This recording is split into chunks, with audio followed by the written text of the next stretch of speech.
드리겠습니다. 90장입니다.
묵상하심으로 주일 예배를 하나님 앞에 드리시겠습니다.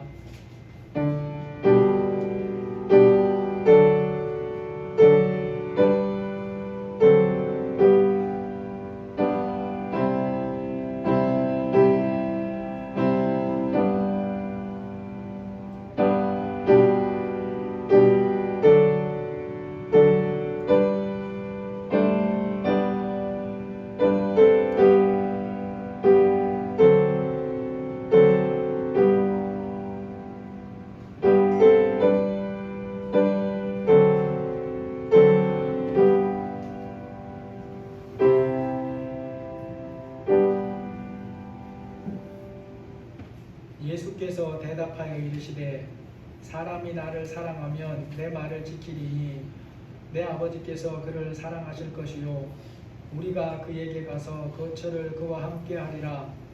나를 사랑하지 아니하는 자는 내 말을 지키지 아니하나니 너희가 듣는 말은 내 말이 아니요 나를 보내신 아버지의 말씀이니라. 하나님 예수님을 이 땅에 보내시고 예수님을 통해서 우리에게 하나님을 알리시며 예수님을 본 자는 하나님을 보았다고 말씀하시고 예수님을 아는 자는 하나님을 아는 자라고 말씀하시는 그 말씀을 우리가 믿습니다.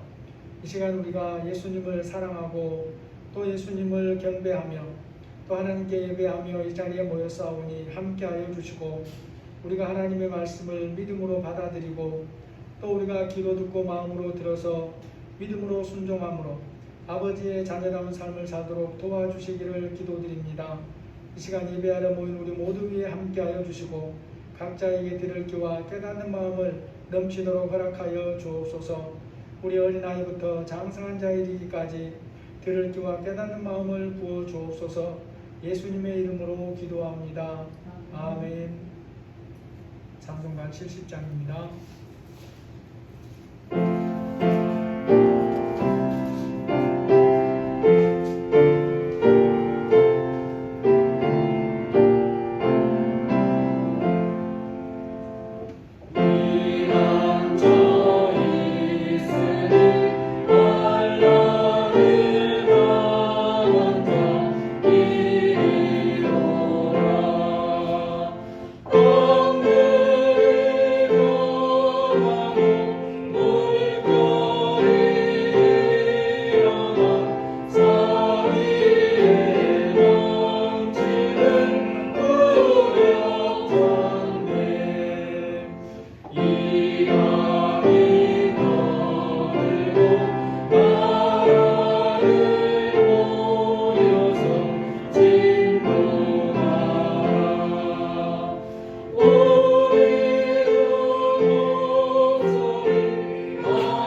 비난 고백하시겠습니다.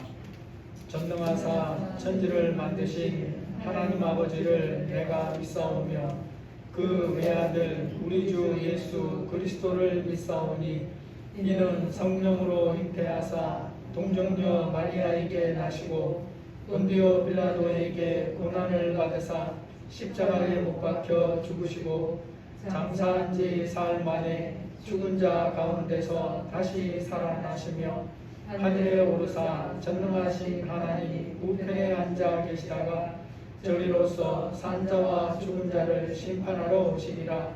성령을 믿사오며 거룩한 공예와 성도가 서로 교통하는 것과 죄를 사하여 주시는 것과 몸이 다시 사는 것과 영원히 사는 것을 믿사옵나이다. 아멘. 찬송가 546장 부르시고 최은희 집사님 기도해 주시겠습니다.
충만하신 하나님 아버지, 오늘도 주님의 은혜로 이 자리에 나와 예배하게 하시니 감사드립니다.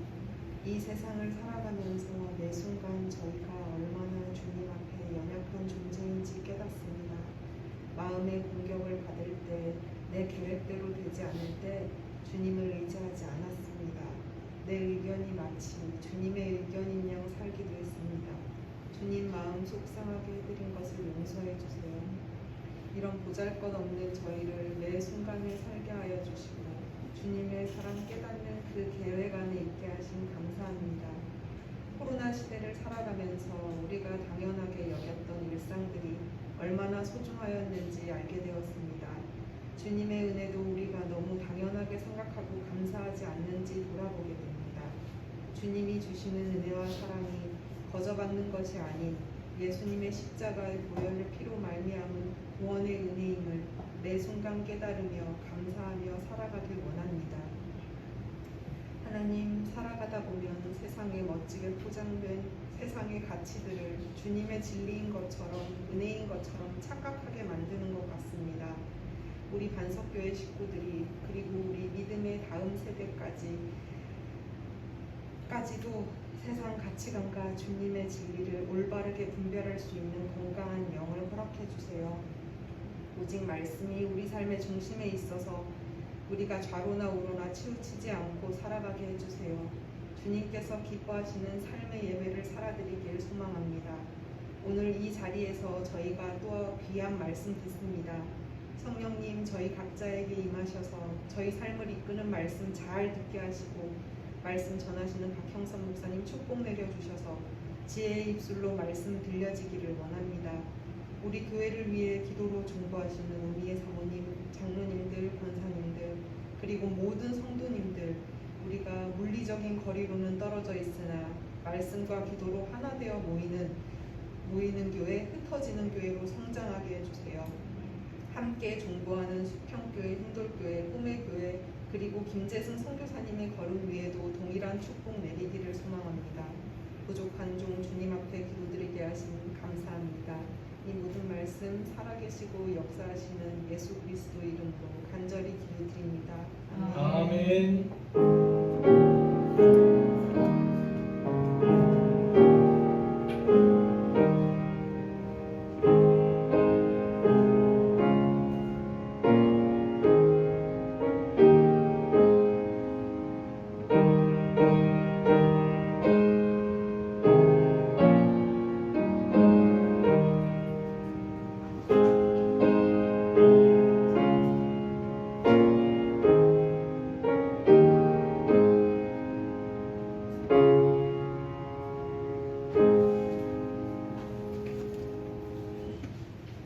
하나님 말씀 빌레몬서 1장 16절에서 22절입니다. 히브리서 앞에 있습니다.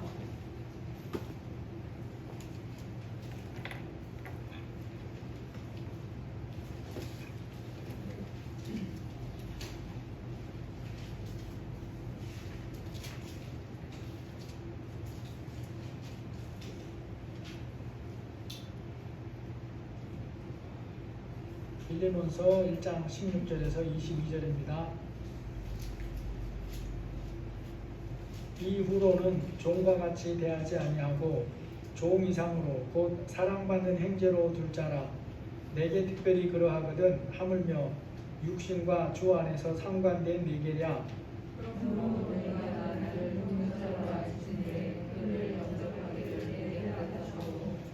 그가 만일 내게 불의를 행하거나 하였거나 내게 빚진 것이 있으면 그것을 내 앞으로 계산하라. 나 바울이 승필로 쓰노니 내가 갚으려니와 내가 이에 내 자신이 내게 빚진 것은 내가 나가지 아니하노라. 오 형제여, 나로 주 안에서 너로 말미암아 기쁨을 얻게 하고 내 마음이 그리스도 안에서 평안하게 하라. 나는 내가 순종할 것을 확신하고 내게 쓰노니 내가 말하는 것보다 더 행할 줄 알아. 오직 너는 나를 위하여 숙소를 마련하라. 너희 기도로 내가 너희에게 나아갈 수 있기를 바라노라. 아멘. 가정에서 자녀들이 자라가는 모습을 보면 부모가 어떤 생각을 하기도 합니까? 부모가 보기에는 자라가고 있다는 것을 알기가 쉽지 않습니다. 자라가고 있지 않아서 그러냐? 그렇지 않죠? 분명히 자라가고 있는데 부모의 눈에는 그것이 차이가 날 정도로 확인이 안 되기 때문에 그런 거죠. 시계를 보면 우리가 초침이 움직이는 것은 금방 알아보지만 시침이 움직이는 것은 알아볼 능력이 없습니다. 아이들의 성장, 키가 자라가는 것도 그와 같다라는 거죠. 매일 보기 때문에 차이를 모르는 거죠. 그런데 시간을 두고 간격을 두고 보는 사람은 아이가 잘하고 있구나 라는 것을 알아봅니다. 성장해 가는 것이 분명한 사실인데도 그것을 눈으로 볼 수 없는 것이 진짜 정말 중요한 것이 있습니다. 그것이 바로 믿음에서 성장해 가는 것입니다. 이 성장은 정말로 보이지가 않습니다. 또 혹 이것이 보인다 하더라도 그것이 정말로 성장하는 것인지는 알 수가 없어요. 주변 모든 사람들이 여러분이나 저를 향해서 저 사람은 믿음의 성장해 가고 있는 사람이야 라고 인정을 해준다 하더라도 그것이 정말로 주님의 인정을 받는 것이냐라는 것은 아닐 수 있다는 거예요. 왜냐하면 우리는 속을 모르기 때문에 그렇습니다. 아무리 알려고 해도 속을 알 수가 없는 게 우리의 능력의 한계죠. 그러면 하나님께서 말씀으로 확인을 해주면 어떻겠습니까?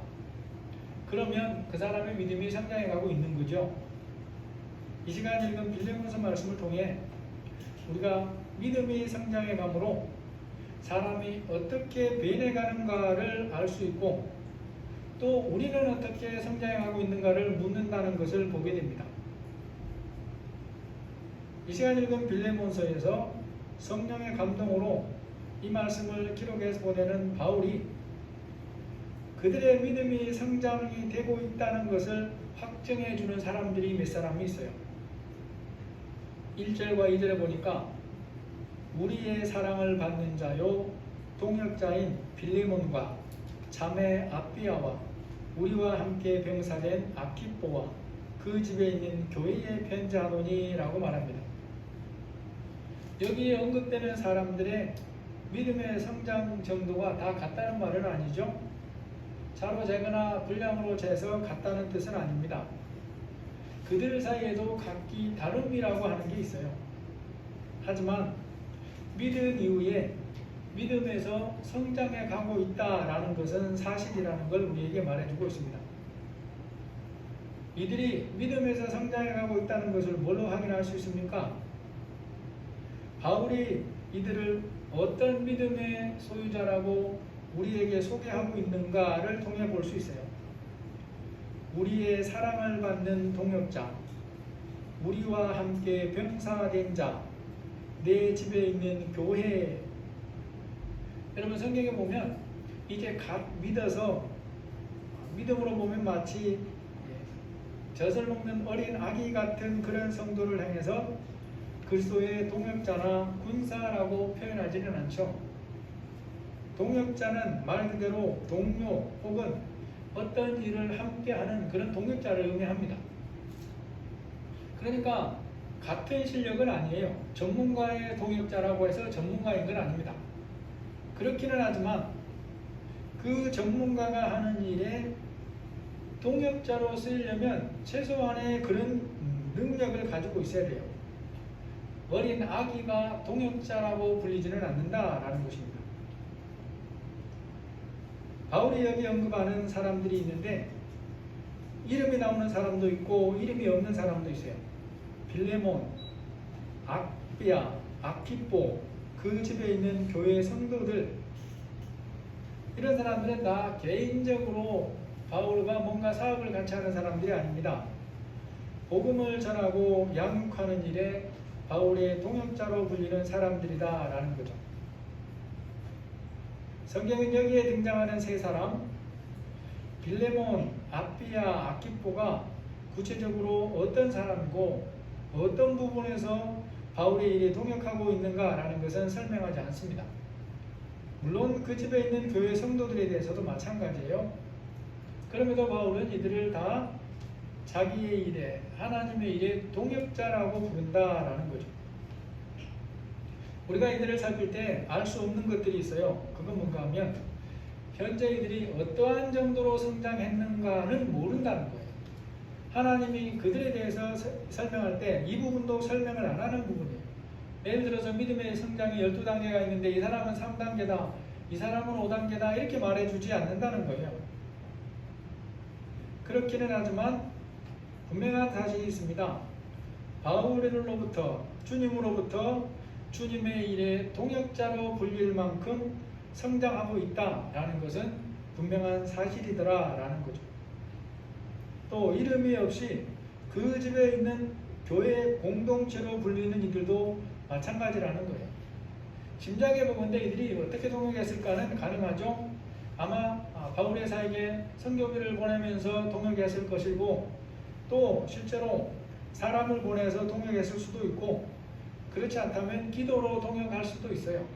근데 뭘로 했는지는 모르지만 그것은 말하지 않는데, 중요한 것은 그러한 일에 동역자로 불릴 만큼 성장하고 있다. 이게 핵심이라는 거죠.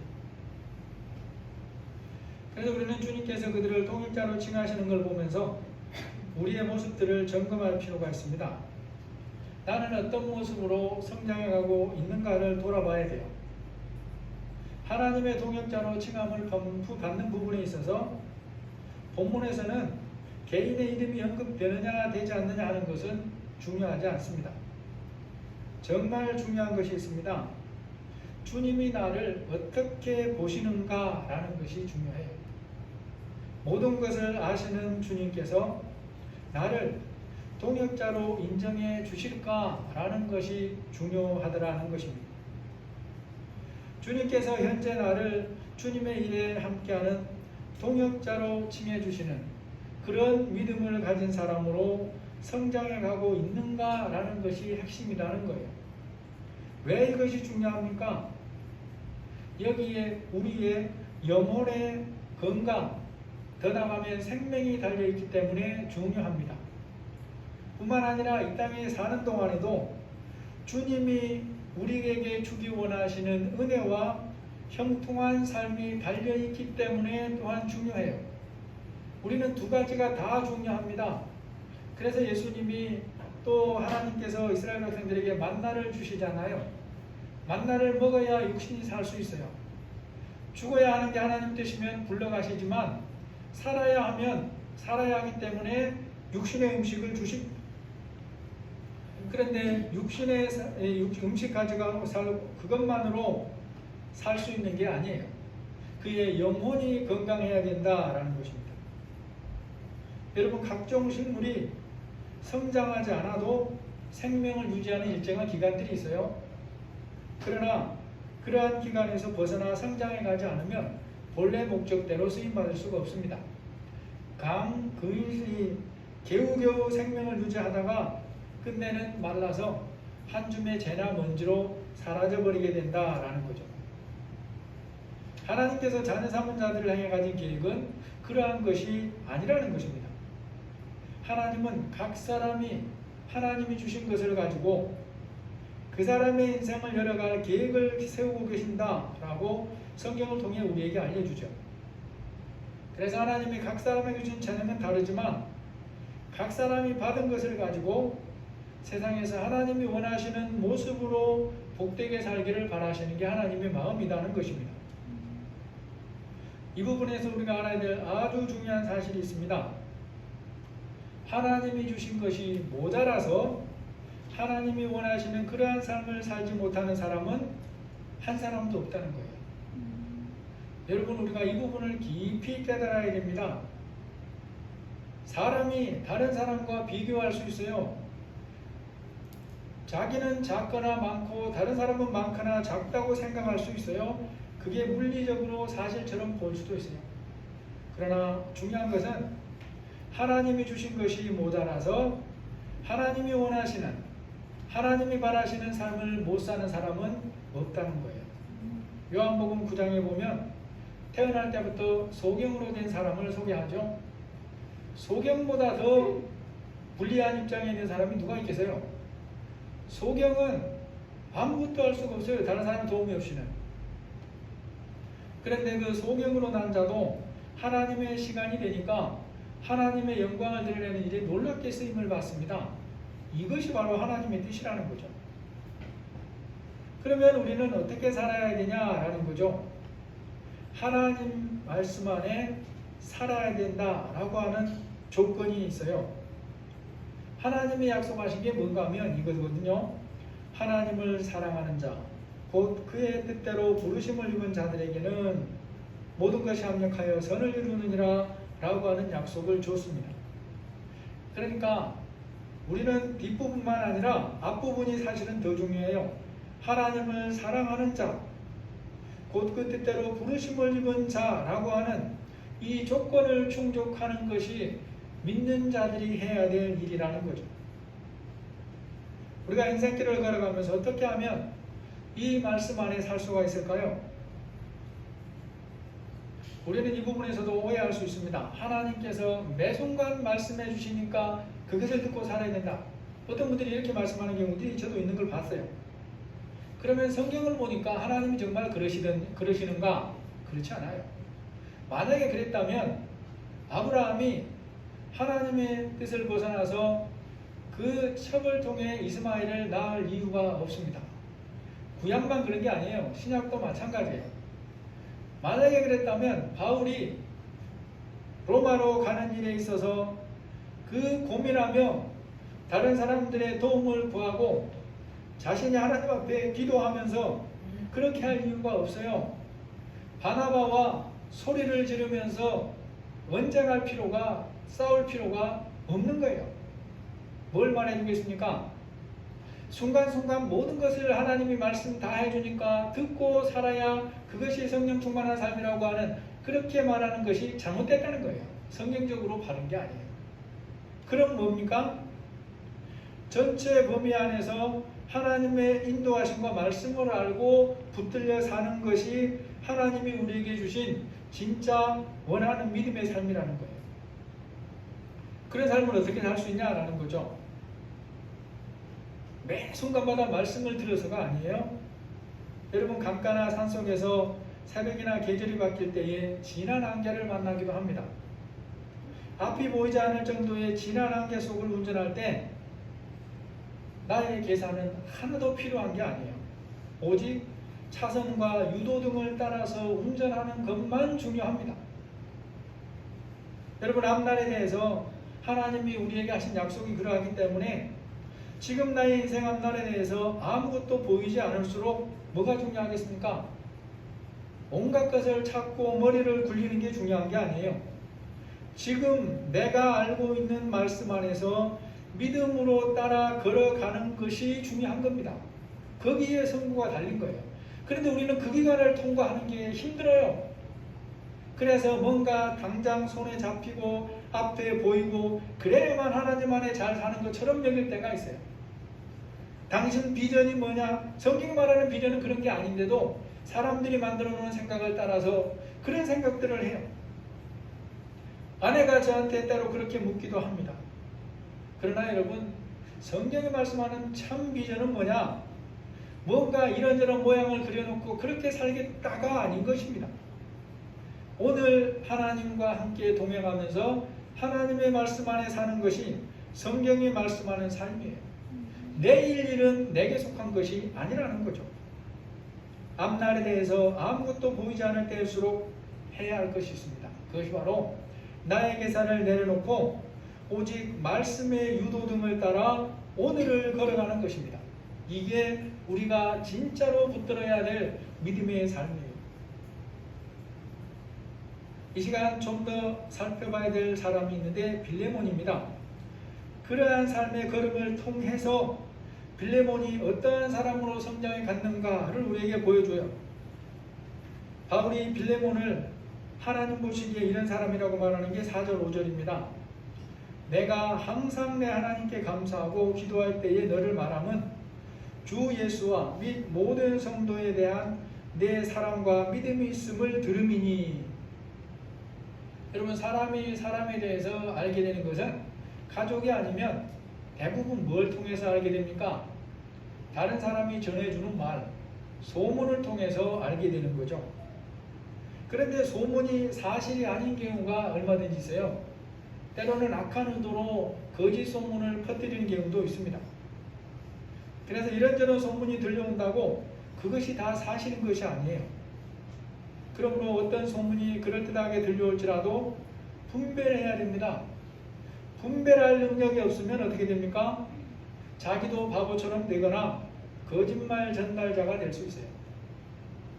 여러분 요즘 언론관계법 제정 문제로 시끄러운 게 있죠. 그런데 그것을 국민들이 몇 프로가 지지하냐? 여론조사를 보면 80%가 지지합니다. 그런데도 언론들은 그것을 그렇게 긍정적인 면으로는 다루질 않아요. 하지만 조심스럽게 제정해야 될 부분이 있지만 명확하게 제정돼야 되는 법 중에 하나죠. 국민들 80%가 원하고 있다 이거죠. 왜냐하면 그런 보도를 통해서 거기에 난 사람이 사실이 아닌 것으로 인해서 한번 손해를 보게 되면 감당이 할 수가 없고 회복이 안 되는 거예요. 정말로 민주국가라면 그런 것이 없다고 막 선동을 하는데 그러지 않습니다. 세계 최고의 민주국가라고 하는 미국에 바로 이 법이 있어요. 그래서 2년 전인가 한 소년에 대해서 잘못 보도한 그 소송을 걸었는데 정확한 액수를 나진 않았는데 왜냐하면 그것이 계약 조건이었다 그래요. 그런데 언론에 추측되는 거 보면 최소한 1,000억 이상을 보상해줬다고 그렇게 나와요. 여러분 우리나라도 1인 시위가 있잖아요. 그래서 코로나를 대통령이 만들었고 퍼뜨렸고 가짜고 막 이런 이야기들이 지금 언론에도 돌아다녀요. 여러분 대통령이 코로나를 만들 수 있으면 그게 사람입니까? 신입니까? 신이죠. 그런데 그런 말에 귀를 기우는 사람이 미국에 보면 평균적으로 30% 된다 그렇게 얘기해요. 왜냐하면 이 백신을 배척하는 사람들 비율이 미국은 30% 정도 돼요. 우리나라는 통계 나온 건 없습니다만은 우리나라에도 명백하게 있습니다. 제가 아는 사람도 최소한 1명 이상 있어요. 여러분 소문을 분별해서 듣는 부분에서 우리는 굉장히 중요한 사회적인 책임을 가지고 있어요. 소문을 분별해서 듣는 면에서 바울이야말로 어떤 분별력을 가졌느냐? 성령 충만하고 하나님의 뜻을 따라 말씀을 기록해서 보내는 바울이야말로 최고의 분별력을 가지고 있어요. 그런 바울이 빌레몬에 대해서 소문을 듣고 하는 말이 이겁니다. 내가 항상 내 하나님께 감사하고 기도할 때에 너를 말함은 주 예수와 및 모든 성도에 대한 내 사랑과 믿음이 있음을 들음이니라고 말합니다. 보고한 게 아니고 듣고 분별한 거예요. 바울은 빌레몬의 신앙과 삶에 대해서 들려오는 소문을 듣고 성령의 감동으로 분별해서 이렇게 말하고 있습니다. 그러므로 이것은 주님께서 또한 빌레몬의 믿음을 인증해 주시는 것과 같은 거예요. 빌레몬의 믿음과 성장으로 인해 바울이 이러한 은혜를 받는다고 말하는 게 7절입니다. 형제여 성도들의 마음이 너로 말미암아 평안함을 얻었으니 내가 너의 사랑으로 많은 기쁨과 위로를 받았노라. 바울이 이렇게 말하는 것은 빌레몬이 그런 믿음을 가진 사람이라 라고 말하는 거죠. 빌레몬의 믿음 성장과 삶에 대해서 하나님께 감사하고 있는 그런 바울이고 바울의 입을 통해 주님이 빌레몬의 믿음 성장을 인증해주고 있는 그런 것입니다. 여러분 이런 말씀 통해 우리가 하나 살펴봐야 될 부분이 있어요. 시편에도 그렇지만 하나님께서 불꽃 같은 눈으로 졸지도 주무시지도 않고 우리를 살피신다고 그러지 않습니까? 뭐 하려고 그렇게 살필까요? 잘못하는 부분을 찾아내서 책망하고 징계하려고 그러는 게 아니에요. 오히려 그 반대입니다. 사랑의 눈으로 지키시고 돌보시기 위해서 졸지도 주무시지도 않고 살피시는 분이 주님이다 하는 것입니다. 빌레몬서에서 또 한 사람 살펴봐야 될 중요한 사람이 오네시모라고 하는 사람입니다. 오네시모가 전에는 어떤 사람이었는데 예수님을 믿은 이후에 지금은 어떻게 변화되었는가를 알려면 이 또한 바울이 하는 말을 들어봐야 돼요. 1장 11절에 보면 바울이 예수 믿기 전에 오네시모에 대해서 이렇게 말씀합니다. 그가 전에는 내게 무익하였으나 무익하다, 아무 쓸모없다, 유익한 것이 없다. 오네시모는 이전에 빌레몬의 종이었는데 도망을 쳤습니다. 무익한 자였어요. 그 시대의 종은 말 그대로 주인의 중요한 재산입니다. 종인 오네시모가 주인집에서 도망을 쳤는데 그것도 보면 몸만 도망친 게 아닌 것처럼 보여요. 18절에 바울이 빌레몬에게 하는 말을 보면 아마도 오네시모는 주인의 집에서 도망을 나올 때 돈도 훔쳐서 나온 것처럼 그렇게 보여집니다. 여러분, 그 시대 주인에게서 도망을 친 종은 잡히면 심한 고문은 기본이고 그런 과정에서 다치거나 죽거나 하는 것 외에 다른 대접이 없어요. 그리고 살아도 어떠냐? 이마에 도망자라고 하는 불도장을 찍습니다. 그래서 평생 그렇게 살아야 돼요. 그런 시대에 오네시모는 도망을 해서 이리저리 숨어 다니다가 복음을 듣게 되고 예수님을 믿었습니다. 바울이 직접 전하는 복음을 들었는지 바울 일행이 전하는 복음을 들었는지는 알 수 없지만 믿고 나서 바울의 양육을 받았어요. 그러한 오네시모의 믿음이 성장을 했는데 바울이 꼭 필요한 사람, 영적 아들로 표현할 만큼 성장을 했다고 말해주고 있습니다. 바울이 빌레몬에게 편지를 쓰면서 오네시모를 언급하는데 10절에서 12절에 보면 갇힌 중에서 낳은 아들 오네시모를 위하여 내게 간구하노라. 그가 전에는 내게 무익하였으나 이제는 나와 내게 유익함으로 그는 내 신복이라. 바울이 오네시모에 대해서 사용하는 단어들을 보면 그가 어떤 믿음으로 성장하고 있는가를 볼 수 있습니다. 미천한 종으로 도망자 신세했던 오네시모가 예수님을 믿어서 갇힌 자 중에서 낳은 아들이라고 표현을 할 만큼 성장을 했다는 거예요. 여러분, 성경에서 바울이 영으로 복음으로 낳은 아들이라고 표현하는 사람이 또 한 사람이 있는데 디모데전서 1장에 보면 디모데입니다. 믿음 안에서 참 아들 된 디모데. 현재 오네시모가 믿음의 성장에서 디모데와 같은 정도로 성장했다는 뜻은 아닙니다. 하지만 바울이 복음 안에서 낳은 영적 아들이라고 하는 성장을 하고 있다는 거예요.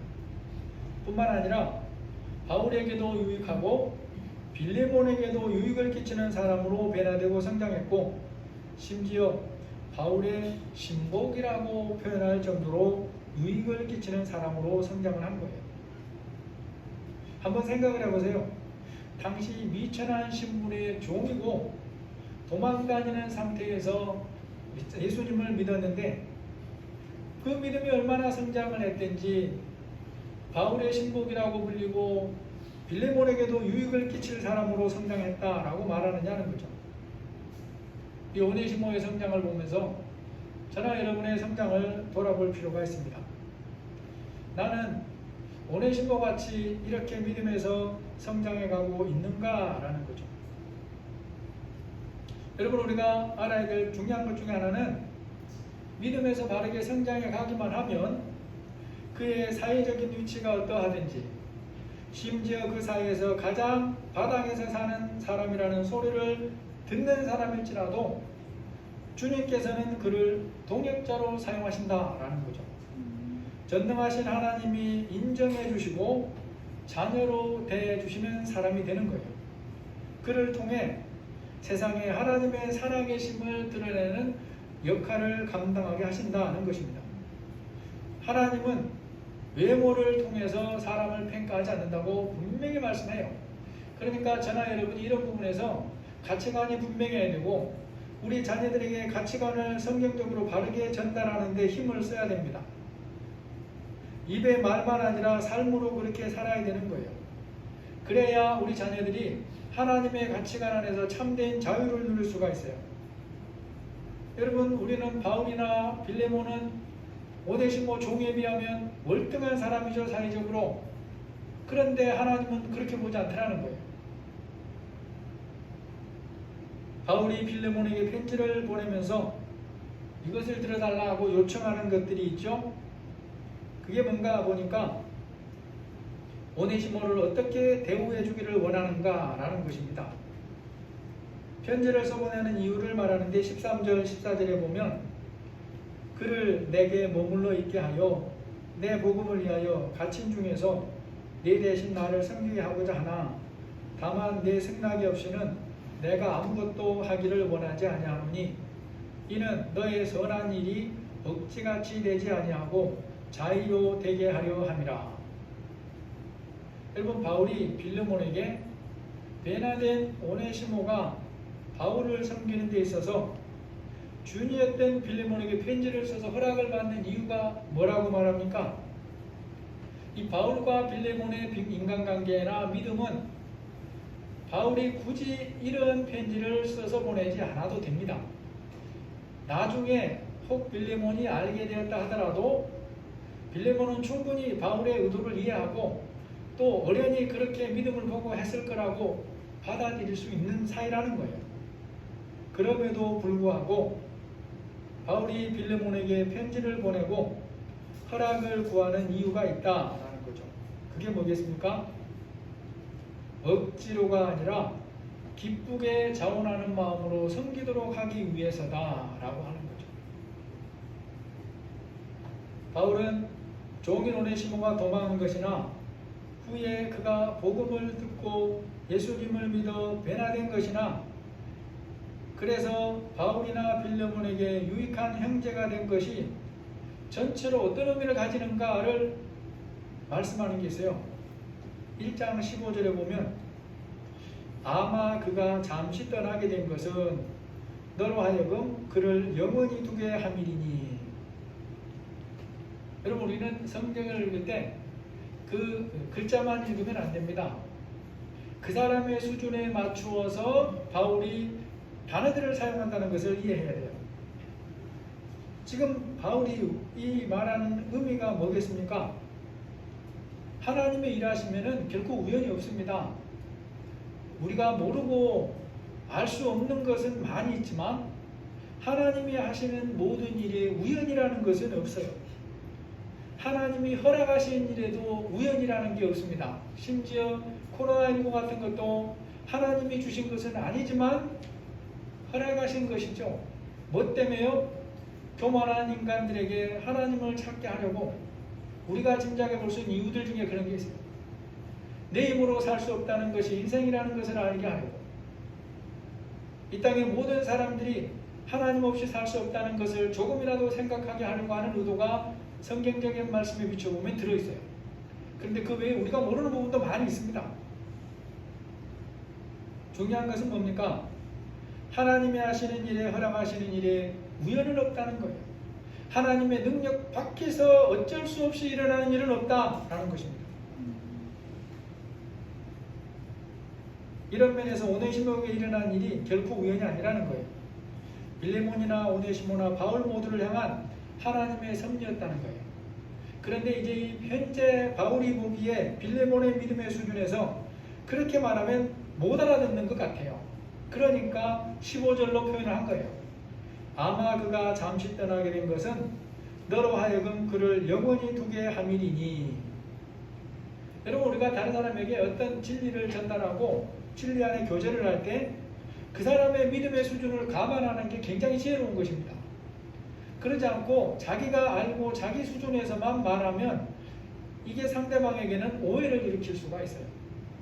바울은 이런 면에서도 아주 분별력이 있습니다. 그래서 같은 내용이고 의미지만 그 전달하는 데 단어를 다르게 사용해요. 그 사람을 배려하는 그런 단어들을 사용한다는 것입니다. 바울은 빌레몬에게 오네시모를 이렇게 맞아달라고 부탁합니다. 16절 17절에 보면 이후로는 종과 같이 대하지 아니하고 종 이상으로 사랑받는 행제로 둘 자라. 내게 특별히 그러하거든 하물며 육신과 주 안에서 상관된 네게라. 그러므로 내가 나를 동역자로 할진대 그를 영접하기를 내게 하듯 하고. 여러분, 우리는 바울이 빌레몬에게 하는 부탁 속에 놀라운 것들이 여러 가지 있다는 걸 볼 수 있어요. 앞에서 잠시 살펴봤지만 당시의 종은 인격을 가진 사람이 아닙니다. 그냥 주인의 사고 파는 재산일 뿐이에요. 그런 시대에 오네시모는 주인의 집에서 도망간 뿐 아니라 돈까지 훔쳐간 것 같은데, 이런 종은 잡히면 고문으로 초주검이 되거나 진짜 죽어요.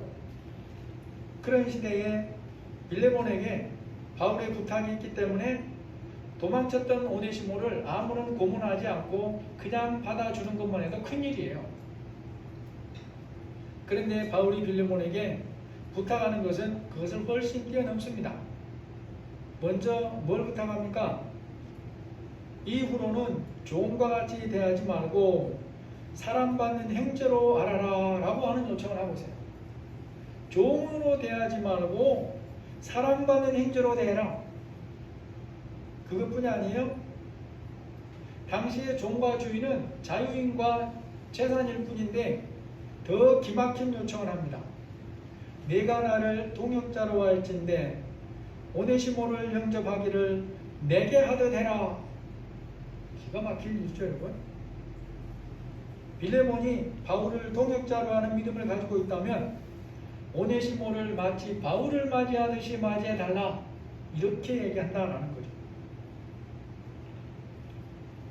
여러분, 독자들이 보기에 바울이 빌레몬에게 이런 엄청난 그런 편지를 보내면서 빌레몬이 이것을 어떻게 받아들일 거라고 생각하고 보냅니까? 들어줄 가능성도 많이 있지만 거절할 가능성도 있다고 생각합니까? 그러질 않아요. 거절할 것이라고는 전혀 생각하지 않습니다.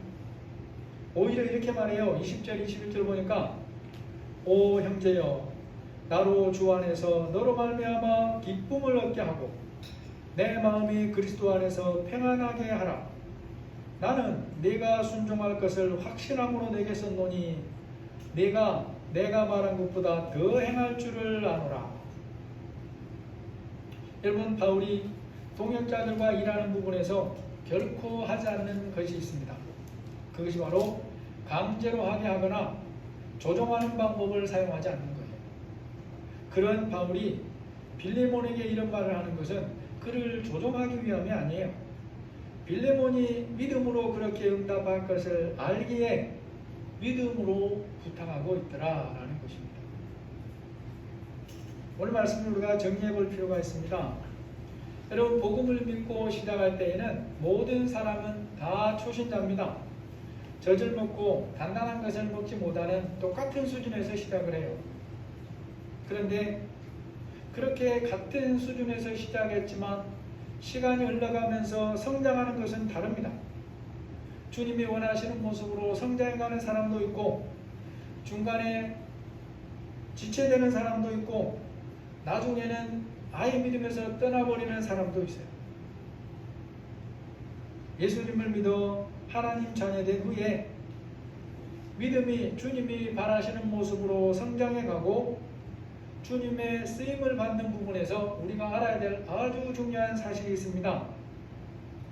시작 때의 모습이 어떠한가, 사회적인 신분이 어떠한가, 그의 개인적인 능력이 어떠한가 하는 것은 조금도 중요하지 않다는 거예요.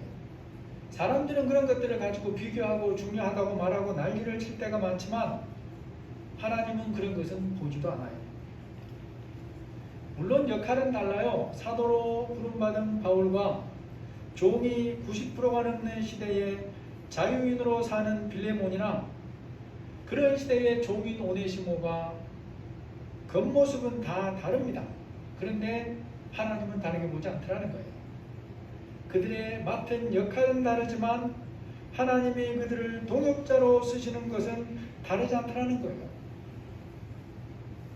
그들은 그 믿음의 성장에서 모두가 하나님이 원하시는 모습으로 성장해 가고 있고, 그래서 그들은 모두가 하나님으로부터 동역자라는 칭함을 받고 있습니다. 주님 보시기에 나는 믿음에서 어떻게 성장해 가고 있는가, 우리 자신들을 돌아보기를 원합니다. 믿음이 바르게 성장해 갈수록 하나님의 가치관을 닮아가야 됩니다. 사회적인 위치가 어떠하든지 그리스도 안에 형제를 대하는 그런 모습이 예수님의 마음을 닮아가야 됩니다. 형편없는 형제라도 바울을 대하시듯이 대하는 그런 마음으로 변화되어 가야 돼요.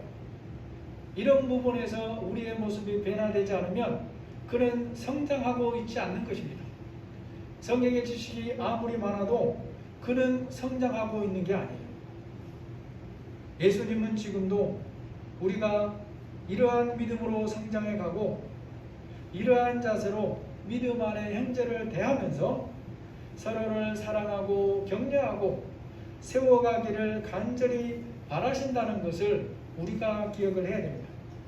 예수님이 오늘 여러분과 저에게 이러한 기대를 하고 계신 것을 알아야 돼요. 오 형제여, 너로 말미암아 기쁨을 얻게 하고 내 마음이 평안하게 하라. 나는 네가 순종할 것을 확신함으로 내게 썼노니 네가 내가 말한 것보다 더 행할 줄을 아노라.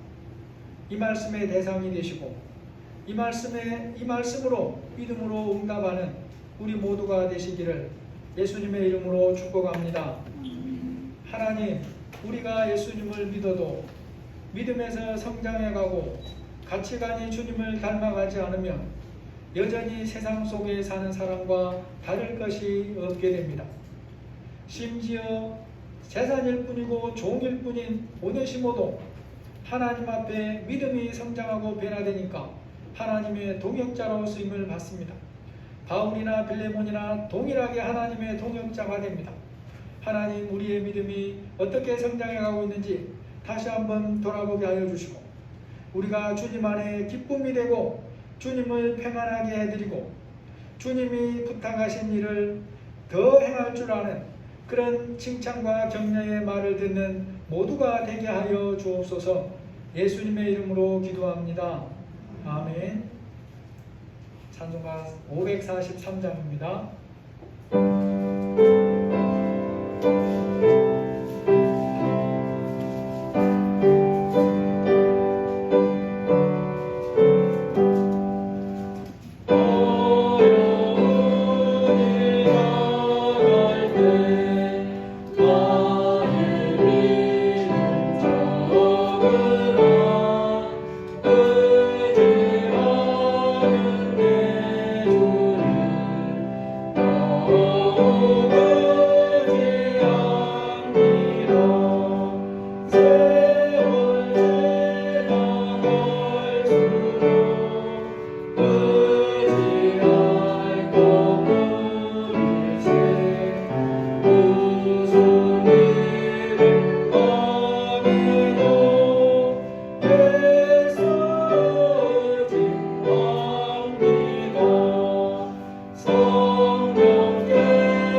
주님 앞에 나와서 예배하게 하여 주시고 또 믿음 안에서 성장해가는 한 걸음을 걸어갈 수 있도록 도와주시니 감사합니다.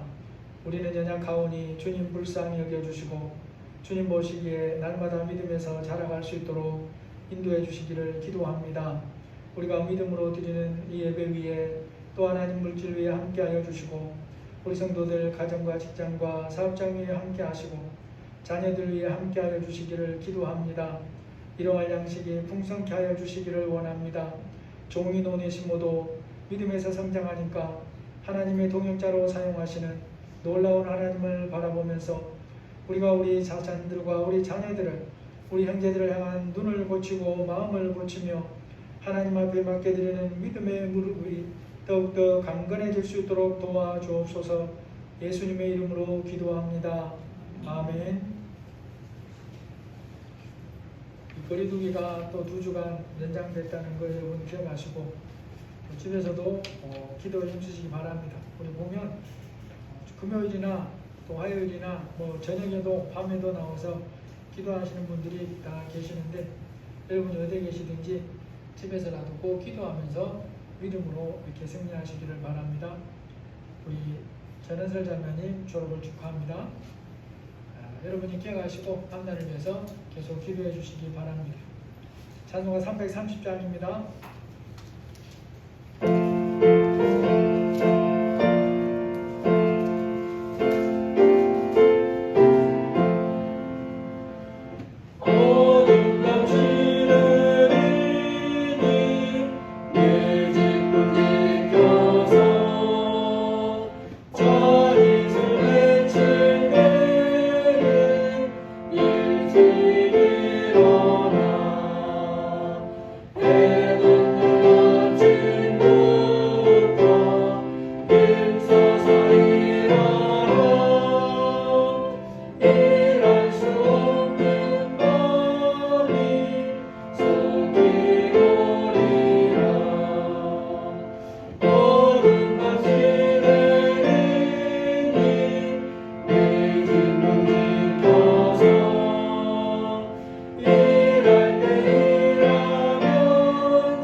이제는 우리 주 예수 그리스도의 은혜와 하나님의 사랑하심과 성령의 교통하시고 인도하시고 보호하시는 은혜가 우리도 오네시모 같은 그런 사람에 불과했지만 하나님의 자녀로 부름받았고 또 믿음 안에서 성장해 감으로 우리도 주님으로부터 내가 말한 것보다 더 행할 줄을 아노라고 하는 이런 축복의 말씀을 듣는 자로 살기로 다짐하는 우리 모든 사랑하는 성도들 위해 지금부터 영원토록 함께 계실지어다.